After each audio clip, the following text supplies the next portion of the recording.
जय हिंद बच्चों। आज हम बात कर रहे हैं क्लास 11 फिजिक्स की। फिजिक्स में मैं आपको लास्ट वीडियो में ले जाता हूँ। लास्ट वीडियो में आपको पढ़ाया था फंडामेंटल फोर्स और ड्राइव फोर्स। कि फंडामेंटल फोर्स और ड्राइव फोर्स बवाल क्या था। मैंने बताया था कि जो फंडामेंटल फोर्स वो फोर्स हैं जो नेचर में एग्जिस्ट है अपने आप से, ठीक है ना, इन्हें किसी दूसरे से कोई मतलब नहीं, को ले जाना नहीं है। दूसरा होता है ड्राइव फोर्स। ड्राइव फोर्स उस फोर्स को बोलते हैं जो कि किन्हीं फंडामेंटल फोर्स से मिलके बना हो, यानी कि किन्हीं फंडामेंटल है किन्हीं फोर्सों से मिलके बना हो, उसे हम बोलते हैं ड्राइव फोर्स।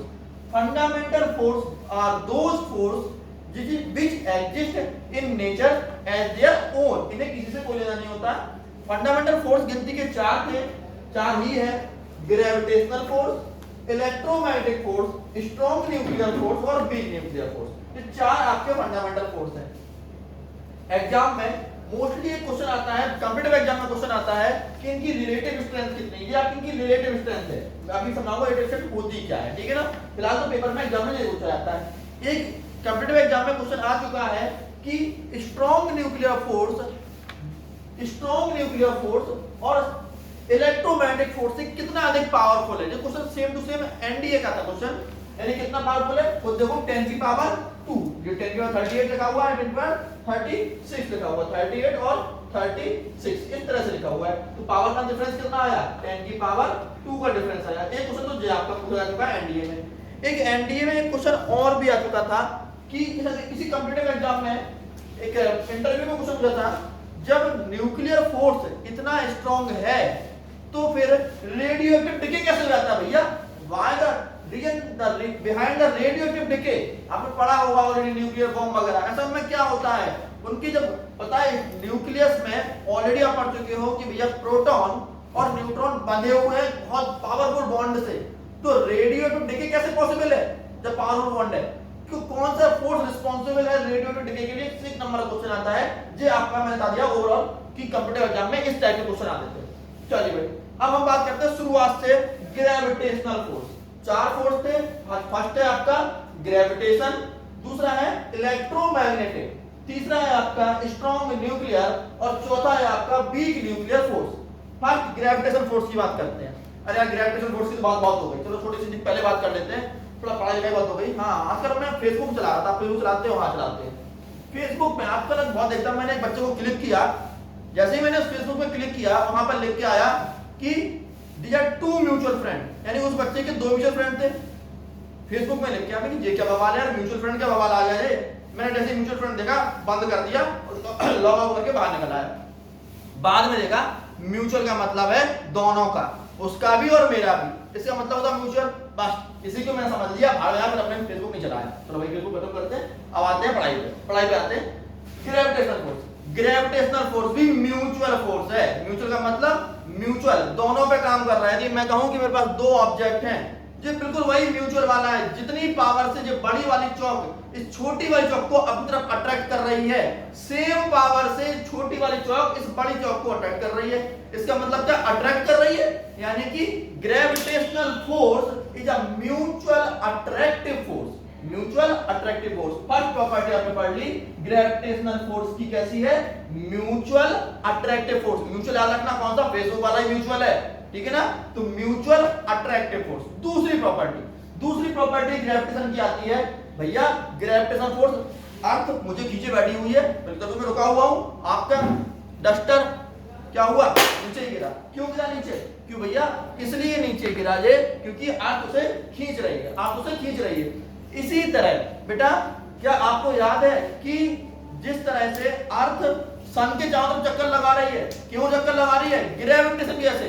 यानी कि कैसा ग्रेविटेशन फोर्स कैसा है, यूनिवर्सल है। अर्थ पे काम कर रहा है, मून पे भी काम करेगा, और कहां काम करेगा सर, अर्थ भी सारे के सारे प्लैनेट्स पर काम करेगा। इसलिए ग्रेविटेशनल फोर्स दूसरा क्या हो गया, यूनिवर्सल। पहला मैंने बोला म्यूचुअल अट्रैक्टिव, म्यूचुअल अट्रैक्टिव और दूसरा कैसा है, यूनिवर्सल फोर्स। दूसरा कैसा है, यूनिवर्सल फोर्स। तीसरी बात करते हैं, तीसरी बात हम कर रहे हैं, तीसरी बात थर्ड प्रॉपर्टी। ग्रेविटेशन दिया किसने था, याद करो, ग्रेविटेशन दिया था किसने, न्यूटन ने, और न्यूटन ने क्या कहा था, F equal to G m1 m2 upon R square, जिसको जी की वैल्यू बाद में किसने दी थी, कैवेंडिश ने, कैपेसिटर ने नहीं, किसने, कैवेंडिश ने। F equal to G m1 m2 upon R square, यानी कि तीन प्रॉपर्टी पढ़ ली आपने। पहला ग्रेविटेशन की पहली प्रॉपर्टी म्यूचुअल अट्रैक्टिव, दूसरी प्रॉपर्टी है यूनिवर्सल, हर जगह काम करेगा, यूनिवर्सल और कैसा, अट्रैक्टिव, कभी रिपल्सिव नहीं हो सकता।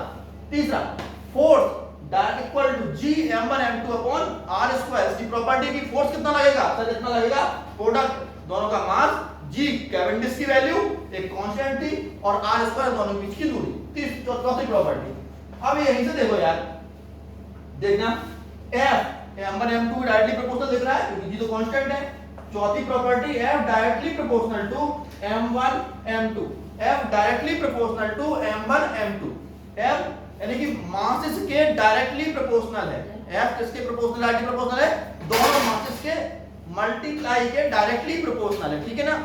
चौथी पांचवी बात, f inversely proportional square distance between them, जो ऑब्जेक्ट है, अब देखना इसका मास और इसका मास का मल्टीप्लाई कर दो, उसके डायरेक्टली प्रोपोर्शनल फोर्स, कौन सा force, gravitational force. Next f इसके inversely proportional 1 upon r square के, यानी कि इन दोनों के बीच की दूरी का स्क्वायर करके इनवर्सली प्रोपोर्शनल। छठवीं प्रॉपर्टी यार देखना, यहाँ पे स्क्वायर लगा हुआ है ना, 1 अपॉन r स्क्वायर, इसका मतलब क्या है, it follow inverse square law, inverse square law, it follow inverse square law, कैसा करता है, ये इनवर्स स्क्वायर लॉ को फॉलो करता है। 6 प्रॉपर्टी हो गई, ठीक है ना। मैं दोबारा रिपीट कर देता हूं, पहला mutual attractive, universal, F equal to G m1 m2 upon r square, F directly proportional to m1 m2, मतलब मास के प्रोडक्ट के डायरेक्टली प्रोपोर्शनल, और F inversely proportional to 1 upon r square. Done. 6 आपका है, आपका इनवर्स स्क्वायर लॉ को follow कर रहा है। और 7th प्रॉपर्टी, ये फोर्स देख रहे हो, gravitational force, electromagnetic force, strong nuclear force और वीक न्यूक्लियर फोर्स, यदि इनकी बात करें तो सबसे ज्यादा इन चार में सबसे कमजोर कौन सा, इन चार में सबसे कमजोर वीकेस्ट फंडामेंटल फोर्स, कौन सा फोर्स, वीकेस्ट फंडामेंटल फोर्स। ये आपकी 7 प्रॉपर्टी हो गई, पहली म्यूचुअल अट्रैक्टिव, दूसरा यूनिवर्सल, तीसरा F equal to G m1 m2 upon r square, fourth property F directly proportional to m1 m2, F inversely proportional to 1 upon r square, दो object के बीच की दूरी का square. 6th property inverse square law को follow कर रहा है क्योंकि r स्क्वायर लगा हुआ है। और 7th property weakest fundamental force, कौन सा फोर्स, वीकेस्ट फंडामेंटल फोर्स। अब आते हैं बेटा हम लोग इलेक्ट्रोमैग्नेटिक पे, याद करते हैं ना, पहला था ग्रेविटेशनल, दूसरा हम बात कर रहे हैं इलेक्ट्रोमैग्नेटिक फोर्स, कौन सा फोर्स, इलेक्ट्रोमैग्नेटिक फोर्स। हाँ भाई, बहुत से बातों में आप लोगों ने पढ़ा होगा, इलेक्ट्रोमैग्नेटिक केमिस्ट्री में पढ़ाया होगा टीचर ने, क्या पढ़ाया, इलेक्ट्रोमैग्नेट, याद करना, इलेक्ट्रोमैग्नेट की डेफिनेशन सबने पक्का ही पढ़ाई होगी, a coupled time varying electric and magnetic field which propagate in space is known as a electromagnetic wave. I think मैं सही हूं, बिल्कुल यही बात होंगे। अ कपल मींस जोड़ा, किसका, इलेक्ट्रिक और मैग्नेटिक फील्ड का, याद आ करना, a coupled time varying electric and magnetic field which propagate in space is known as a electromagnetic wave। आपको बताया भी होगा कि ये आपकी इलेक्ट्रिक फील्ड है, तो ये आपकी परपेंडिकुलर मैग्नेटिक फील्ड है। दोबारा देख लेता हूं, इलेक्ट्रिक फील्ड और इससे ना मैग्नेटिक फील्ड, याद रखना, इलेक्ट्रिक फील्ड भी एक वेक्टर क्वांटिटी है और मैग्नेटिक फील्ड भी एक वेक्टर क्वांटिटी है, इसलिए मैंने दोनों पर सिंबल लगाया। चलिए अब आते हैं इलेक्ट्रोमैग्नेटिक। चलिए इलेक्ट्रोमैग्नेटिक की बात कर लेते हैं बेटा। बहुत से लोगों ने पढ़ रखा है इलेक्ट्रो प्लस मैग्नेट इससे बना है इलेक्ट्रोमैग्नेट, बेटा ऐसा नहीं है, इलेक्ट्रो प्लस मैग्नेट से इलेक्ट्रोमैग्नेट नहीं बना है। एनसीईआरटी की पेज नंबर 2 पर 3rd पैराग्राफ में नीचे से 6वीं लाइन में साफ-साफ लिखा हुआ है electromagnet never can be separated, यही लाइन लिखा है वो पेज नंबर 2 पर। आप जिससे बात करेंगे तो आपको मिल जाएगी, मैंने आपको लाइन बता दी किस नंबर पर है। इलेक्ट्रोमैग्नेटिक मतलब कभी इलेक्ट्रो को और मैग्नेट को अलग नहीं कर सकते, ये कैसे बने हैं, मिलकर बने हैं, they can not be separated anyhow। now electromagnetic force क्या है, इलेक्ट्रोमैग्नेटिक फोर्स करें तो याद करना, चार्ज से बनने वाला फोर्स कैसा होगा, इलेक्ट्रोमैग्नेटिक फोर्स होगा। तो ये कैसा होगा, चार्ज से बनने वाला होगा। अब पता पॉजिटिव चार्ज क्या करते हैं, एक दूसरे को रिपेल करते हैं, नेगेटिव पॉजिटिव क्या करेंगे, आ जा अट्रैक्ट करते हैं, ठीक है ना। चलिए, यानी कि पहला है इसकी प्रॉपर्टी कैसी, पहली प्रॉपर्टी है ये अट्रैक्टिव भी हो सकता है और रिपल्सिव भी हो सकता है, attractive as well as repulsive. Done, पहली प्रॉपर्टी अट्रैक्टिव और रिपल्सिव। दूसरी प्रॉपर्टी कैसे बना था, चार्ज से बना था। चार्ज का मतलब सर भाई depends on charge, depends on charge, charge पर डिपेंडेंट था। चार्ज पर डिपेंडेंट कौन सा फोर्स होगा, इलेक्ट्रोमैग्नेटिक फोर्स होगा। दो प्रॉपर्टी। तीसरी प्रॉपर्टी, थर्ड प्रॉपर्टी की बात कर रहा हूं मैं, इसकी बात कर रहा हूं, third property, first second third property. Electromagnetic wave की थर्ड प्रॉपर्टी देखना बेटा, थर्ड प्रॉपर्टी हो गई आपकी F equal to K Q1 Q2 upon R square. यहां पर K आपको यदि इसकी डिटेल पता लगानी है तो ये कूलम्स ने दिया था, और आप मेरा वीडियो देख सकते हैं कूलम्स लॉ का, मैंने स्पेशल एक वीडियो बनाया है 12th क्लास में कूलम्स पे, वहां आपको मिल जाएगा, जहां पर K इक्वल टू होता है 1/4 पाई एप्सिलॉन नॉट, जहां पर एप्सिलॉन नॉट क्या है, एप्सिलॉन नॉट है बेटा परमिटिविटी ऑफ फ्री स्पेस। अब इतना डिटेल में यदि आपको देखना है तो आपको मेरा 12th क्लास का कूलम्स लॉ का वीडियो ज्यादा जाके देखना पड़ेगा। फिलहाल तो इतना समझ लो कि भैया अट्रैक्टिव और रिपल्सिव, दूसरी बात depends on charge, charge dependent है। तीसरी बात F equal to K Q1 Q2 upon R square. अब भाई देखो चौथी प्रॉपर्टी यहीं से चल के आएगी, फोर्स। फोर्स किसके डायरेक्टली प्रोपोर्शनल है, directly proportional to the product of the charges. Charge तो वहां क्या था, मास के, ग्रेविटेशन में कैसा था, मास के, यहां पे किसके है, चार्ज के डायरेक्टली प्रोपोर्शनल। पांचवी प्रॉपर्टी देखो बेटा, पांचवी प्रॉपर्टी है F directly proportional to 1/r square, यानी कि फोर्स किसका है, डायरेक्टली प्रोपोर्शनल बोल रहा हूं 1/r स्क्वायर। यदि आप इनवर्सली बात देखो, आप वर्ड को ध्यान रखना, मैं दो वर्ड ध्यान रखता हूं, आप भी इसी का ध्यान रखो। एक मैं आपको एक बात बता दूं, बहुत से टीचर्स की बात करूं मैं तो क्या लिखते हैं बेटा, यहां देखना मैं लिख रहा हूं F, और इस F में बहुत डिफरेंस है। इसे हम बोलते हैं फोर्स फिजिक्स में, और इसे हम बोलते हैं फ्रिक्शन। ध्यान रखना, वर्ड को ध्यान रखना, जो मैं बोल रहा हूं और जो लिख रहा हूं बहुत ज्यादा माने रखता हूं। मैं बोल रहा हूं F directly proportional to 1/r square, दूसरे वर्ड से बोल सकते हैं F inversely proportional to r square. दोनों वर्डों का ध्यान रखना, यदि मैं इनवर्सली बोलूंगा तो 1 नहीं बोलूंगा, और यदि मैं डायरेक्टली बोलूंगा तो F directly proportional to 1/r square. चलिए आपकी प्रॉपर्टी दोबारा रिपीट करता हूं, अट्रैक्टिव और रिपल्सिव। कौन सा, electromagnetic force is attractive repulsive, depends on charge. Third F equal to K Q1 Q2 upon R square. Next आपका F directly proportional to Q1 Q2 multiple of the charge, ठीक है ना, और F inversely proportional to square distance between the two charge, ठीक है ना, इसी condition में थी। चलिए बात करेंगे इस पेंसिल के लिए। सिक्स प्रॉपर्टी, सिक्स प्रॉपर्टी, इसकी सिक्स प्रॉपर्टी है बेटा, जे भी आप देख रहे हैं क्या, स्क्वायर लगा हुआ है, तो इसको क्या है, इनवर्स स्क्वायर लॉ को ये भी फॉलो कर रहा है, इनवर्स स्क्वायर लॉ को फॉलो कर रहा है। यहां तक बोर्ड आ रहा है, इनवर्स स्क्वायर लॉ को जो फॉलो कर रहा है, ठीक है, जो आपको बोर्ड दिख रहा होगा यहां तक, इनवर्स स्क्वायर लॉ को ये भी फॉलो कर रहा है। और सेवन बेटा मोस्ट इंपोर्टेंट, ध्यान रखना, सेवन इसलिए मैंने सबसे ऊपर लिख रखा है इसको। सेवन प्रॉपर्टी है electromagnetic force is 10⁻36 time stronger then gravitational force. मैं रिपीट कर रहा हूं वर्ड को, ये ग्रेविटेशनल फोर्स से 10⁻36 टाइम स्ट्रॉन्गर होता है। यदि ग्रेविटेशनल फोर्स 1 है तो उससे कितना है, 1 × 10⁻36 time, it is 10⁻36 times stronger than gravitational force। ध्यान रखना, it is 10⁻36 times stronger than gravitational force। जी मैं आपकी प्रॉपर्टी आपके आती है 7 प्रॉपर्टी, मैं दोबारा रिपीट कर रहा हूं, attractive and repulsive, depends on charge, F equal to K Q1 Q2 upon R square, F directly proportional to Q1 Q2, F inversely proportional to 1 upon R square, and it is an inverse, this follow inverse square law, and it is 10⁻36 times, so 10⁻36, it is 10⁻36 times stronger than gravitational force।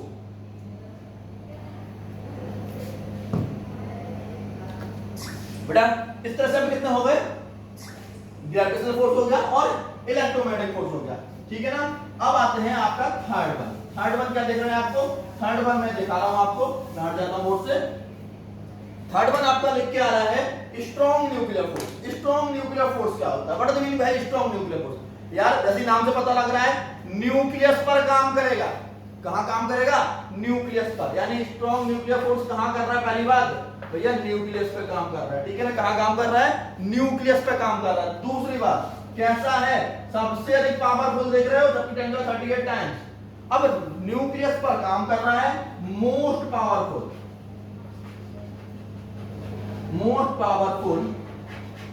Fundamental, कितना ही आ रहा है, fundamental force, most power fundamental force, ठीक है ना। Third property बेटा इसकी लिखना, nucleus पे काम कर रहा है। न्यूक्लियस का साइज कितना होता है सर, न्यूक्लियस साइज होता है, फर्मी में नापते हैं।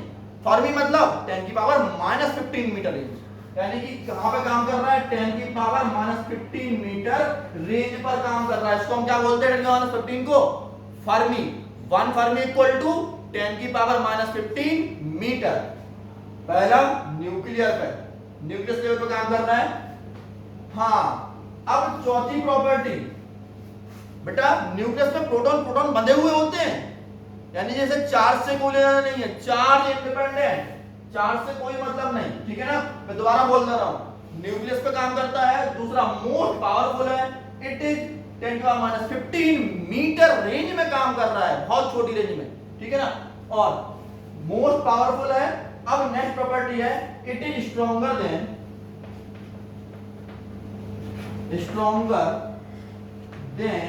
ग्रेविटेशनल फोर्स, कितना, 10 की पावर 38 टाइम्स। मैं दोबारा बोल रहा हूं, एनडीए में आया था कि इलेक्ट्रोमैग्नेटिक से कितना स्ट्रॉन्गर है, तो उसको देख रहे हो 10 की पावर 2 यानी 100 टाइम स्ट्रॉन्गर देन, यदि आप इसको दूसरे वर्ड में लिखें तो 100 times stronger than electromagnetic force.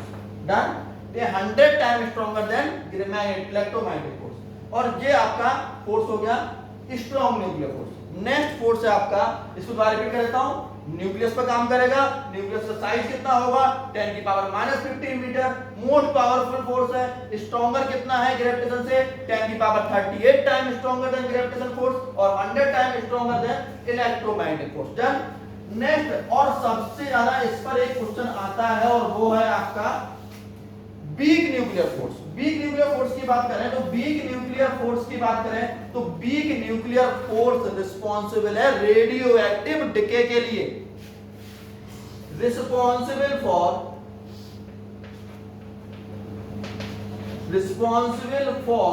Radio active decay. किसके लिए, एक क्वेश्चन एनडीए का question, which force is responsible for radioactive decay? The weak nuclear force is responsible for radioactive decay. कौन सा force, weak nuclear force is responsible for radioactive decay. Done? चलिए भाई, अब दूसरा काम कितना कर रहा है, न्यूक्लियस पे काम कर रहा है, तो कितना होगा, 10 की पावर -15 मीटर रेंज पे काम करेगा, 1 फर्मी में काम करेगा। दूसरी प्रॉपर्टी क्या है इसकी, कि भैया ये कैसे काम कर रहा है, 1 फर्मी में काम कर रहा है, ठीक है ना। दो प्रॉपर्टी। तीसरी प्रॉपर्टी है बेटा इसकी, ये बहुत छोटे रेंज पे काम करता है, शॉर्ट रेंज फोर्स। कौन सा फोर्स है, शॉर्ट रेंज फोर्स। और शॉर्ट मैं भी बराबर समझाऊंगा इस चीज को, शॉर्ट रेंज फोर्स, ठीक है ना। और लास्ट प्रॉपर्टी नहीं, लास्ट बट नॉट लीस्ट, ये ग्रेविटेशन से 10 की पावर 25 टाइम स्ट्रॉन्गर है, stronger than gravitational force is 10 की पावर 25 टाइम्स। ग्रेविटेशनल फोर्स से 10 की पावर 25 टाइम स्ट्रॉन्गर है कौन, वीक न्यूक्लियर फोर्स। लेकिन इसका सबसे मोस्ट इंपोर्टेंट प्रॉपर्टी यही है, रिस्पांसिबल फॉर रेडियोएक्टिव डिके। चलिए मैं दोबारा रिपीट कर देता हूं, weak nuclear force is responsible for radioactive decay. It is operates in 1 fermi means 10 की power -15 metre range. Okay, next sorry next है आपका शॉर्ट रेंज फोर्स, नेक्स्ट है आपका और स्ट्रॉन्गर देन ग्रेविटेशनल फोर्सेस 10 की power 25 times, it is stronger than gravitational forces 10 की power 25 times. चलिए अब मैं एक क्वेश्चन और ले रहा हूं जो कि केवी स्कूल वालों का फेवरेट क्वेश्चन है, मोस्टली आता है, मोस्टली आता है। क्या लेके आता है, एक क्वेश्चन लिखा होता है जी इलेक्ट्रोमैग्नेटिक स्ट्रॉन्ग न्यूक्लियर और वीक न्यूक्लियर, और इस तरह से लिखा होता है। केवी का स्ट्रॉन्ग है कि फिल इन द ब्लैंक्स है, इसको फॉलो करो। कैसे, ग्रेविटेशनल, तो इसका मतलब ये है कि रिलेटिव स्ट्रेंथ लिखनी है, यानी इसका आंसर क्या होगा 1 रेशियो 10 की पावर 36, 10 की पावर 38 और 10 की पावर 25। आई थिंक दिख रहा होगा आपको, दोबारा रिपीट कर रहा हूं, 10 1 10 का 36 38 25। ये आपका केवी का एक क्वेश्चन है कि इनको अरे ये आपका इसका आंसर लिखो। बच्चे इन पॉइंट्स को देख के रह जाते हैं। एक क्वेश्चन और ले रहा हूं, एक क्वेश्चन और आता है arrange fundamental force in a way of their relative strength, उनके रिलेटिव स्ट्रेंथ के फॉर्म में फंडामेंटल फोर्स को अरेंज करो। तो खुद देख रहा है बेटा, पहले नंबर पर कौन होगा, ग्रेविटेशनल फोर्स, जीएफ नहीं पूरा लिखता हूं, तुम्हारा बड़ा लिख दो, कम थोड़ा लिख दो, ग्रेविटेशन फोर्स। अब ठीक है ना, ग्रेविटेशन फोर्स, जीएफ नहीं, ग्रेविटेशन फोर्स। दूसरा इलेक्ट्रोमैग्नेटिक फोर्स, इलेक्ट्रोमैग्नेटिक फोर्स। तीसरे नंबर पे कौन आएगा देखना, सॉरी यहाँ पे 5 नंबर पे ग्रेविटेशनल फोर्स, दूसरे नंबर पे आएगा week nuclear force, 3rd number पे ग्रेविटेशनल होगा क्योंकि पावर को देखो 10 to 25। दूसरे नंबर पे आएगा वीक न्यूक्लियर फोर्स,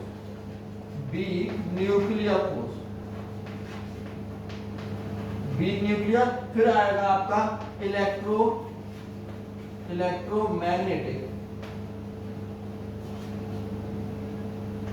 इलेक्ट्रोमैग्नेटिक और 4th नंबर पर आएगा आपका, और वो कौन सा सबसे पावरफुल, स्ट्रॉन्ग न्यूक्लियर